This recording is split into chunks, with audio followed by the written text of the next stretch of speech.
नमस्कार दोस्तों, मैं संदीप भारद्वाज आपका फिर से एक बार स्वागत करता हूं आपके अपने YouTube चैनल संदीप भैया अकेडमी में। पिछली वीडियो में हमने न्यायपालिका के परिचय के बारे में पढ़ लिया था।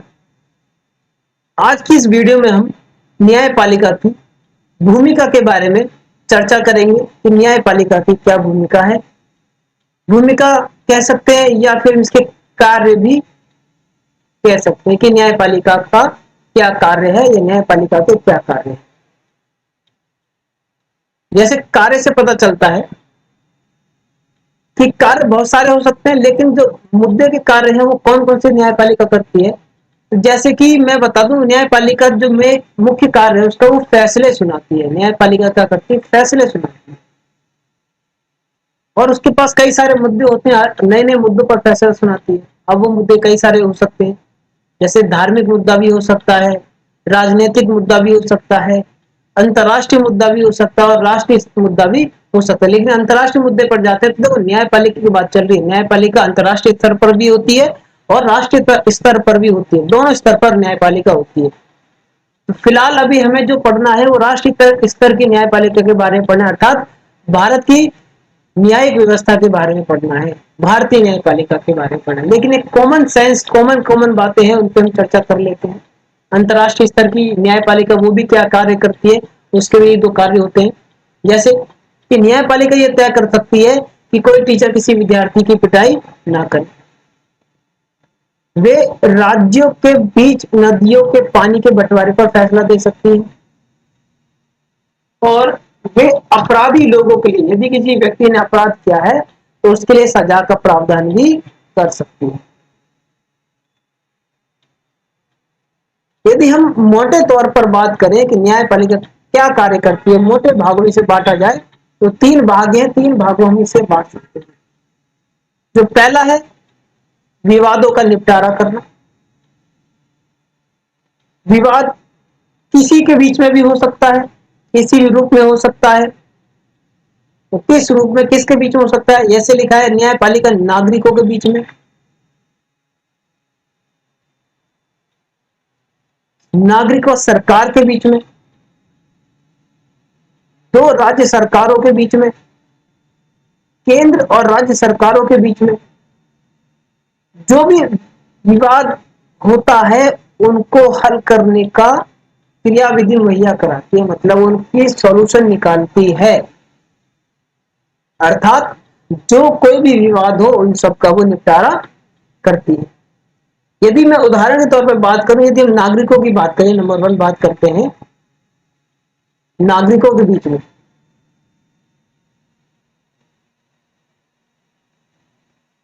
नागरिकों के मध्य जो बंटवारा है वो कैसे है? पहला बंटवारा हो सकता है संपत्ति को लेकर।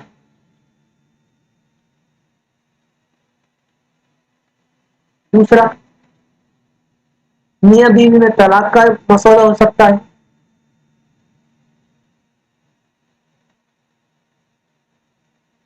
मर्डर का, हत्या का, यह तो केस भी हो सकता है। चोरी का भी हो सकता है। इस तरीके से अन्य कई सारे केस हो सकते हैं जो नागरिकों के मध्य में इंटरेक्शन निपटारा करती है। दूसरी हम बात करते हैं नागरिक और सरकार के बीच।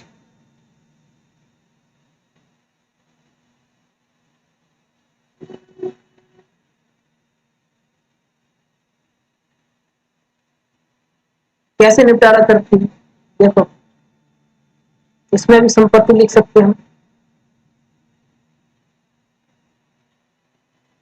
संपत्ति क्यों लिख सकते हैं? यदि मान लो किसी सरकारी संस्थान ने या अथॉरिटी ने किसी नागरिक की संपत्ति को जब्त कर दिया है, सील कर दिया है, उस कंडीशन में भी नागरिक कोर्ट जा सकता है, अदालत जा सकता है, जहां पे वो सरकार के खिलाफ याचिका दायर करता है। तो सरकार और नागरिक के बीच में इस तरह से केस बन जाता है। ठीक है,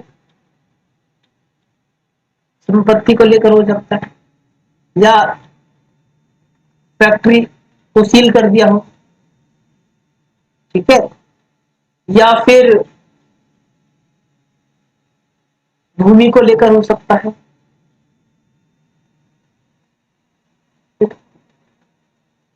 तीसरी यदि मैं बात करूं, स्टेट गवर्नमेंट,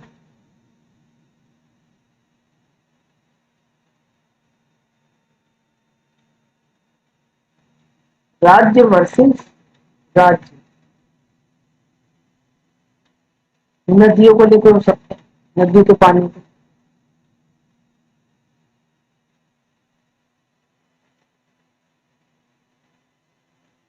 और राज्य की सीमा को लेकर भी हो सकता है कि राज्य की सीमा है, इस राज्य की सीमाओं में ये, कोई स्टेट बोले मेरी सीमा है, कोई स्टेट बोले मेरी सीमा है, मतलब जो बॉर्डर है उस बॉर्डर को लेकर भी विवाद उत्पन्न हो सकता है। इस समस्या का भी समाधान न्यायपालिका करती है, अर्थात इस विवाद का भी सॉल्यूशन वो करती है।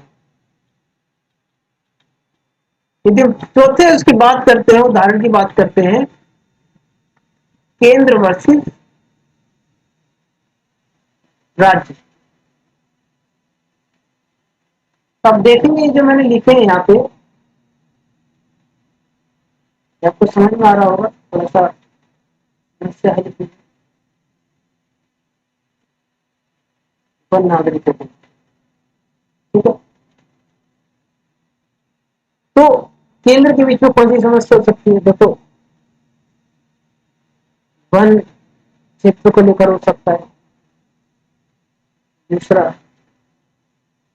किसी कानून को लेकर हो सकता है।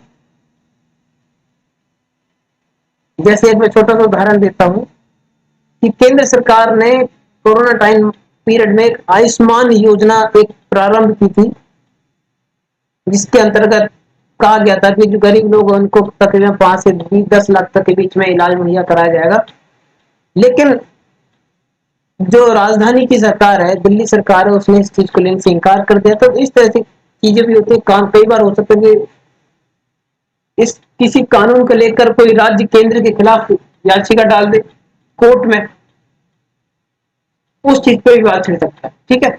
इस तरीके से विवादों का निपटारा न्यायपालिका करती है, ठीक। आगे है इसी संक्षेप में नंबर 2 पर न्यायिक समीक्षा। न्यायिक समीक्षा का क्या अर्थ होता है, इसे समझ लेते हैं। यदि किसी कानून को संसद ने पास किया या पारित किया, और यदि न्यायपालिका को ऐसा लगता है कि उस कानून से संविधान के मूल ढांचे को आघात हो रहा है या फिर उस ढांचे का उल्लंघन हो रहा है, तो उस कंडीशन में न्यायपालिका क्या करती है, उस कानून को रद्द कर देती है। न्यायपालिका क्या करती है, उस कानून को रद्द कर देती है, और इसी व्यवस्था को हम न्यायिक समीक्षा कहते हैं। अर्थात आप किसी चीज का रिव्यू कर रहे हैं, क्या कर रहे हैं आप, समीक्षा का मतलब क्या हो गया, आप रिव्यू कर रहे हैं। आप किसी चीज का रिव्यू कर रहे हैं कि ये चीज अच्छी है या नहीं है या गलत है। कैसे आजकल नेट पे आप देखते हैं बहुत सारे लोग रिव्यू करते हैं, सामानों का रिव्यू करते हैं, ठीक है, मूवीज का रिव्यू करते हैं। तो मूवीज का रिव्यू करना, इसी तरह से न्यायपालिका भी कानून को जो पारित किया जाता है संसद के द्वारा, उसका रिव्यू करती है। कोई भी बिल हो या कोई भी लॉ हो, कोई एक्ट हो, उसका वो रिव्यू करती है पहले, उसके बाद वो देखती है क्या इसमें कोई परेशानी तो नहीं है, क्या ये आम जनता को परेशान तो नहीं करेगी। यदि न्यायपालिका को ऐसा लगता है कि इस कानून से किसी नागरिक को या फिर संविधान के मूल ढांचे को उल्लंघन किया जा रहा है, उस कंडीशन में वो उस कानून को रद्द कर सकती है। वो रद्द क्यों कर सकती है, इसके पीछे भी कारण है, क्योंकि संविधान की व्याख्या करने का जो अधिकार है वो सिर्फ और सिर्फ न्यायपालिका के पास ही है। ध्यान रख लीजिएगा, सिर्फ और सिर्फ न्यायपालिका के पास यह अधिकार है। इस वजह से वो किसी भी कानून को पास या रद्द कर सकते, इसे न्यायिक समीक्षा कहते हैं।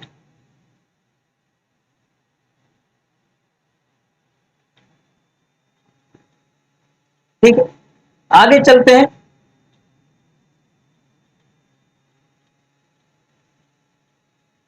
आगे जैसे कि आप देख पा रहे हैं कि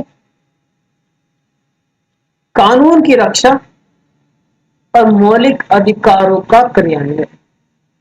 यदि किसी नागरिक को ऐसा लगता है कि उसके मौलिक अधिकारों का उल्लंघन हुआ है, तो उस कंडीशन में वह व्यक्ति सर्वोच्च न्यायालय या उच्च न्यायालय जा सकता है। यदि किसी व्यक्ति को लगा कि उसके बोलने के अधिकार पर शोषण हो रहा है, या फिर बोलने नहीं दिया जा रहा है, या किसी को लगता है कि उसको धार्मिकता आहत हो रही है, या किसी को यह लगता है कि उसको कभी आवागमन के लिए मार्ग नहीं दिया जा रहा है, ये सारी कंडीशन है जो 6 के 6 हमारे अधिकार हैं। यदि किसी व्यक्ति को यह लगता है कि उसके अधिकारों का हनन हो रहा है, तो उस कंडीशन में वह सर्वोच्च न्यायालय या उच्च न्यायालय जा सकता है। यदि किसी व्यक्ति को लग गया कि उसके साथ समानता का व्यवहार नहीं किया जा रहा है, समानता का अधिकार के अंतर्गत आता है, स्वतंत्रता नहीं दी जा रही है उसे, कभी भी कहीं जा नहीं सकता, कहीं आ नहीं सकता, कुछ बोल नहीं सकता, कुछ खा नहीं सकता, मतलब इन सब चीजों पर उसे रोक टोक कर लगा रहे हैं। इसके बाद एक अधिकार और शोषण के विरुद्ध अधिकार है। यदि मान लो किसी का शोषण हो रहा है, तो उस कंडीशन में भी वो कहां जा सकता है? न्यायपालिका जा सकता है या सर्वोच्च न्यायालय जा सकता है। दूसरा, इसके बाद अगला है धार्मिक स्वतंत्रता का अधिकार। भाई वो किसी भी धर्म को मान सकते हैं, यदि आप उसको फोर्स नहीं कर सकते कि आप इस्लाम को माने या फिर हिंदू धर्म को माने, क्रिश्चियनिटी माने या फिर पर्शियन या जैन, कुछ भी बोले, ऐसा फोर्स नहीं कर सकते आप। पांचवा है कि संस्कृति और शैक्षणिकता का अधिकार, मतलब आपको शिक्षा का अधिकार की बात सिंपल बोल देते हैं। शिक्षा का अधिकार, यदि किसी को शिक्षा देने से वंचित किया जा रहा है, या उस कंडीशन में जा सकता है। या संवैधानिक उपचार का अधिकार,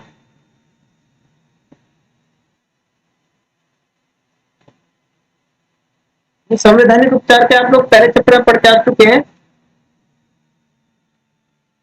तो ये जो आखिरी वाला है, ये चीज संवैधानिक उपचार, ध्यान से सुनिएगा, यही जो टॉपिक है, यही ये टॉपिक समझिए।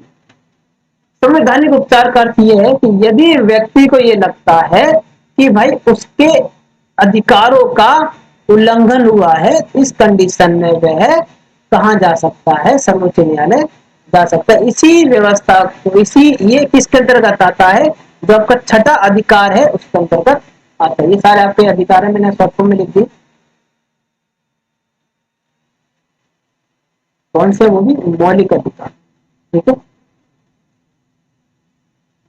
तो 6 मौलिक अधिकार है।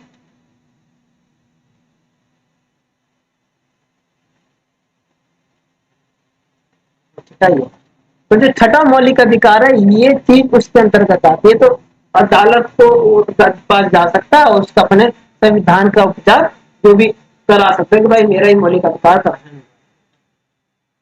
सर्वोच्च न्यायालय जा सकता है, सर्वोच्च न्यायालय, उच्च न्यायालय का उच्च न्यायालय से सेटिस्फेक्शन नहीं मिला, यदि वो संतुष्ट नहीं तो सर्वोच्च न्यायालय चला जाएगा। जैसे आपको फोटो नजर आ रही है, इस फोटो आप देख सकते हैं कि बताया जा रहा है कि सर्वोच्च न्यायालय की स्थापना तब की गई। कहता है कि इसकी स्थापना 26 जनवरी 1950 को की गई थी और उसी दिन हमारा देश क्या बना था? गणतंत्र बना। लेकिन जिस बिल्डिंग में अभी ये है, ये इस बिल्डिंग में 1958 में आया। इस बिल्डिंग में कब आया? 1958 में। इससे पहले ये फेडरल कोर्ट ऑफ इंडिया में, वही संसद भवन में था। कहां था ये जो हमारा सर्वोच्च न्यायालय है? सर्वोच्च न्यायालय पहले कहां था? संसद भवन में था। जब यहाँ लिखा है कि न्यायालय भी पहले संसद भवन के भीतर चैम्बर ऑफ प्रिंसेस में हुआ करता था। इसे 1958 में भारत इस इमारत में स्थानांतरित किया, मतलब इसे इस इमारत में 1958 में स्थानांतरित किया गया। पहले कहां था?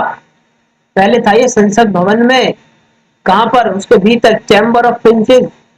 पहले जो संसद था उसे चैम्बर ऑफ प्रिंसेस के नाम से जाना जाता था। उसी के अंदर जो प्रिंस है या फिर जो वायसराय है वो बैठते थे, उसमें कानून बनाते थे उनमें जजमेंट करते थे उसी के अंदर, लेकिन बाद में वही कानून बन रहा है, वही सब कुछ हो रहा है, लेकिन बाद में इस चीज को अलग करके अलग रखा। ठीक है। और जब से, लेकिन जब हमारा देश आजाद हुआ, इसको कैसा अधिकार मिले, तो न्यायपालिका जो है हमारी तीसरा एक प्रमुख अंग है जो कि स्वतंत्र है। ठीक है। तो मिलते हैं अगली वीडियो में। अगली वीडियो में जो हमारा टॉपिक रहेगा वो रहेगा स्वतंत्र न्यायपालिका।